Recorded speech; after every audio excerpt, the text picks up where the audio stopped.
welcome back. I'm here to talk about something very emotional and hard for me. It was my battle with cancer and how I really had to go through it alone, meaning not completely alone, but alone from my family. It started in, first of all, let's start from the beginning. I got a new job November 7th of 2008. I started that job and loved it from day one. And I went into, I don't know, I just wasn't feeling well. So I got referred to an oncologist for a checkup, and he scheduled me for a emergency bone marrow biopsy, and that was in December of 2008. He even had to cancel his patients from before to accommodate me because he was that worried that I had some type of cancer and he wanted to get the ball rolling right away. So I had it. It was painful, as you can believe. I was crying and screaming and holding the nurse's hand. It was absolutely painful. I basically, I went home and I couldn't sit on that side. It happened on, like, they took it from this side, but like by my buttocks, and I couldn't sit on that side for a week. It was so painful. So I went back to work and I was waiting, and a day and a half later, he called me back to his office and I was scared to death. So I took my sister with me, the one that you've seen in the picture right up there, probably a few times. She's my only living family member that I talk to. I don't talk to the others. I think I've mentioned a few times why, but I will be making a video on that as well one day. She just had a baby, so I have another niece, which I'm ecstatic about. I have two nieces now and two nephews, and I love them like they're my own. So she came with me. I went in, and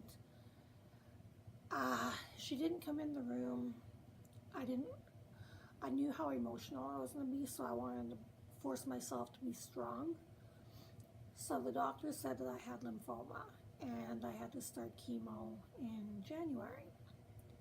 Well, I was really freaking out. So at that point, I had to go for an HIV test because I guess that's routine. I was scared to death, to be honest. I was living with my best friend at the time in his house, and we were talking, and I was so scared. I ended up moving into my own place in February of 2009, so 2 months into my treatment. I was going for treatment every third Saturday for the whole day, and it started out at being nine hours and some a day, and it went all the way down to my last one, which was, I think, about 4 hours. I ended up shaving my head in December when I found out, because I wanted to lose my hair on my own terms. And I ended up getting a wig from my sister's work because she's a hairstylist. Very proud of her for that. I had her in my house, and basically was her mother figure for a good part of her high school years, and we put her through a good school that offered a really good hairdressing program, and she took it, and she has been flying ever since, and I am more proud of her than I could ever be. She knows that. She knows I love her very much, even though we have a lot of differences. But I ended up wearing wigs for the better part of 2 years until my hair finally grew back. It was hard for me to go through. I was going to treatments by myself. I had my father, my biological father, which I call my sperm donor, is what I call him because that's all he basically is. My mom is basically just nobody to me now. She's dead to me after everything she's said and done to me. No mother should say the things that she had said to me. I mean, she, along with my sperm donor and my youngest sister and my brother and my mom, they all said that they hoped that I die from the cancer. They wanted the cancer to kill me. Now, I wouldn't say that to my worst enemy, let alone a family member. So that hit me really hard, and I was angry. I would not speak with them. And I still don't speak with my father. I've never spoken to him since. Still refuse to even have anything to do with that side of the family except for Letitia is her name.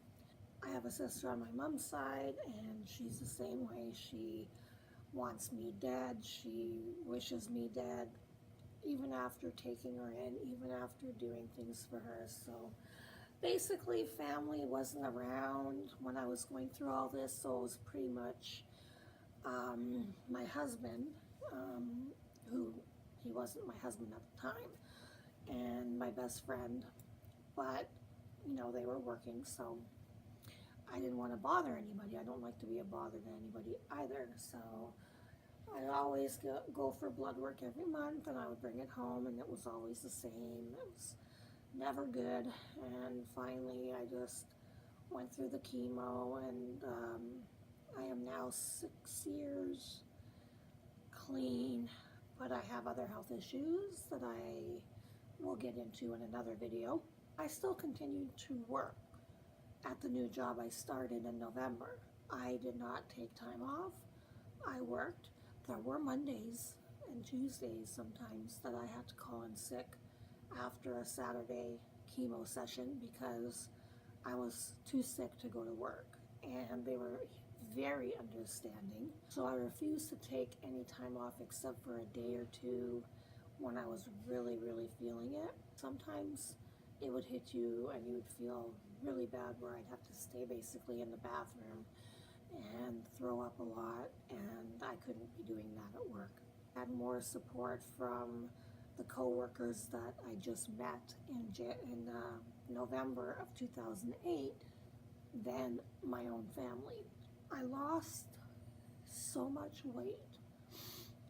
I went from 122 to 94 pounds within, I'm talking like that. Like, I mean, I had to go out and buy 00 pants, extra small shirts.